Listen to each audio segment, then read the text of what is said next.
Welcome to NewYorkTrue.com. At last night's Mayoral Candidate Forum, Anthony Weiner demonstrated some of his strong political skills. While the pre- and post-forum media attention focused on his ongoing sexting scandal, inside the forum he focused on the substantive issues at hand, and did so with great success, drawing a strong response from the crowd on several occasions. We need a new Mayoral program for rentals. A lot of people want to start out just renting an apartment for an affordable level. The Mayoral for the 21st century would say to developers, we're going to guarantee you a profit, but it ain't going to be much, if you guarantee us affordability for 30, 50, 70 years out. That's what we have to go to. Thank you. This should be a single-payer laboratory for the entire country, and if I'm the mayor, it's going to be. Thank you. The Investment Act by the banks is not being enforced in the way it should. It should not be just whether you give people mortgages, it's whether you give individual citizens credit so they can get their life in order.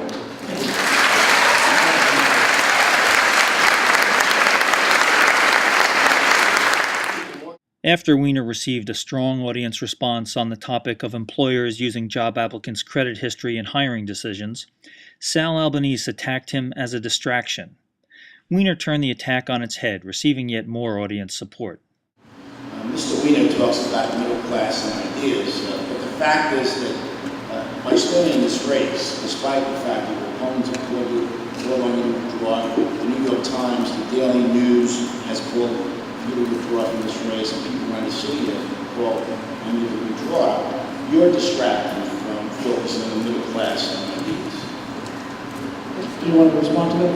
Look, if it is a distraction to talk about the challenges facing the middle class and those struggling to make it, to raise an idea on this panel how young people get credit, to talk about the way that CRA should be refined, to talk about the idea that we need affordable housing in the Bronx, to talk about the way we need to improve education. If you think that is a distraction, so be it. If you want to play with the cameras, that's your ability. I'm here having a serious conversation about issues.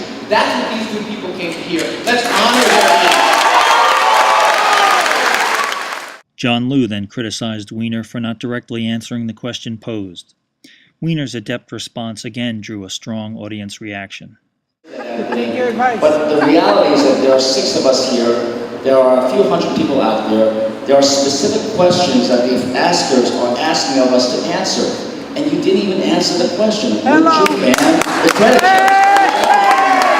Because unfortunately, no matter what you can say about the lack of credit access. Hold on, just hold on a second.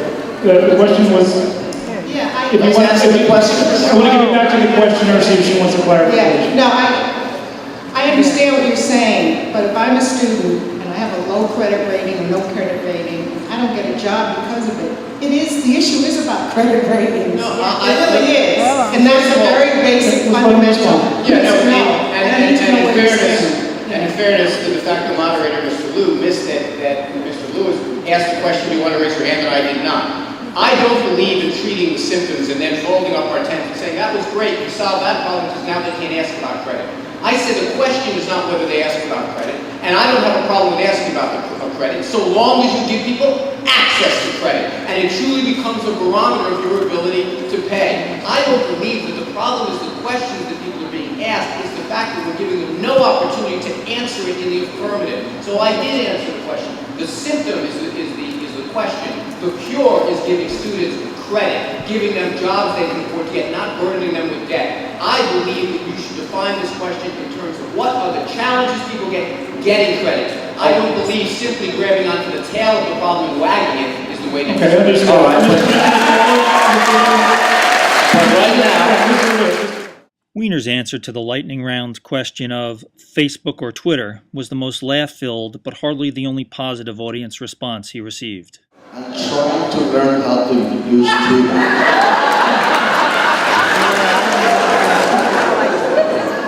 Mr. Weiner.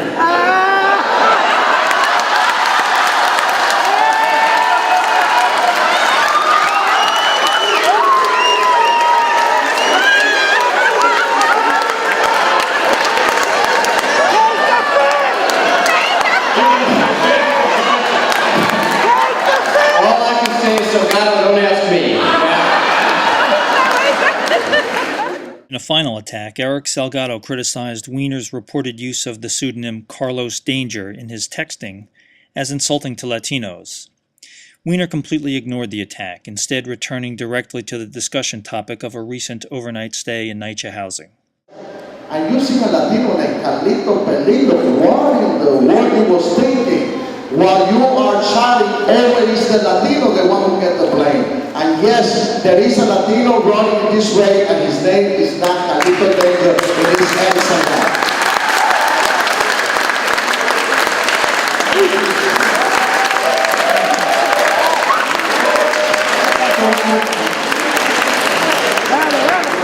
I don't think that anyone should dishonor what my colleagues and I did by visiting public housing. You know, the people that were there lived in conditions that most of us would consider unbearable.